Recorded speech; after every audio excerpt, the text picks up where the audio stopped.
It's Ricky, and today I'm bringing you my Seraph Satellarknight deck. Now, I went undefeated at locals last week. It was really small, there's only 3 rounds, but I beat heroes and 2 monarch decks.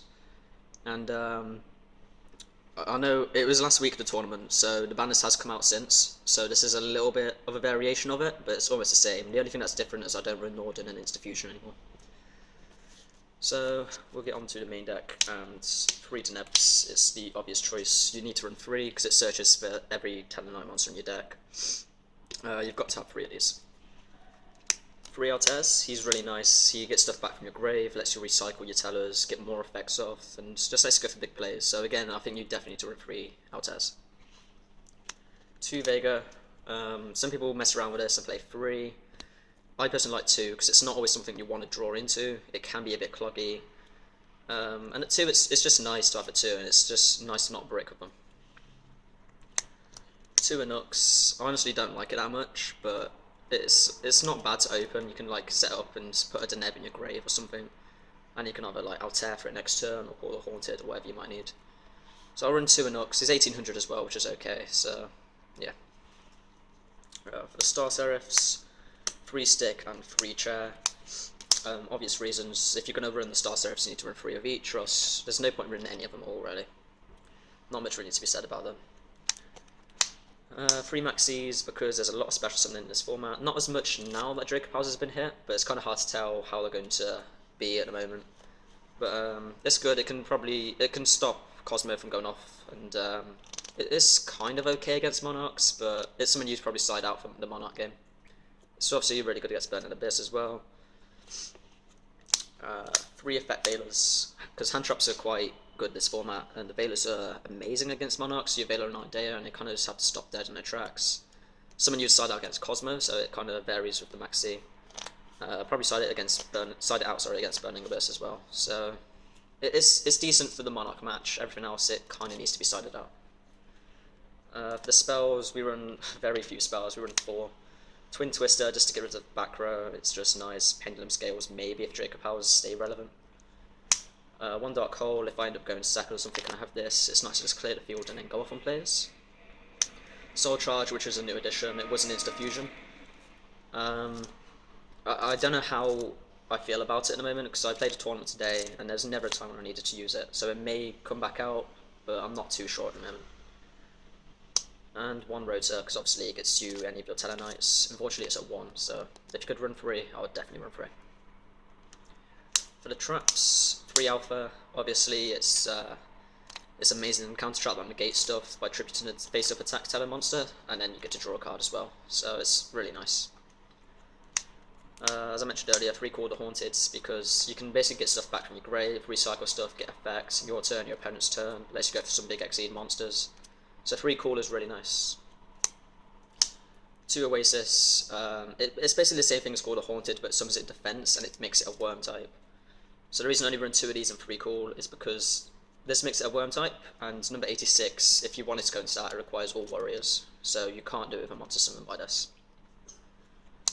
2 Fiendish Chain, because you run Triver, it's good effect negation, you can just bounce it back to your hand with Triver and reset them, so it's just recyclable effect negation basically. 2 anti-spells, because we run like 4 spells, and it's obviously really good against like Pendulum decks. I could probably take up the Soul Charge and put a 3rd in, I guess. I mean, something I'll have to just play around with. And obviously, if you've got it face up, you can, if you bring out Triver, you can return it back to your hand and set it again. So you can prevent it from being destroyed. 1 Vanities, because it's decent, it's not great, but I took out another Insta-Fusion for this, I think. And 1 Warning, because Warning's great, and I can't afford strikes, and that's why there's no strikes in the deck list. So for the extra deck, we run 2 Triver. Obviously, is probably the main Tellarknight. He bounces everything back to hand, he makes your opponent discard. And he's really nice. He recycles your Call of Haunteds that may be dead as well, and it's just really nice to recycle all your traps and clear the field. 2 Deltros, I don't make him that often, but usually make him with the Star Seraph combo. He's like your go-to guy. He pops stuff, and you can use him to rank up into Diamond, which you only make against Dark decks. So against Burning Abyss, this pretty much wins you the game unless they've got like an immediate out to it. So 2 Diamonds really nice. And you can always, if you wanted to, you could always use 1 to go into M7, which I think I've only made like once since I've had this deck, but it's just nice to have it there just in case there's a situation where you do need it. 1 Ouroboros, it's something else you could go for the Star Seraph combo, and it's an alternative to Trigger as well. Again, like you wouldn't make it too often, but it's just nice to have. 186, because this guy is literally just like steroids. He wins you games on its own basically, and if you get the effect of 4 or 5 materials, your opponent's gonna have a really hard time.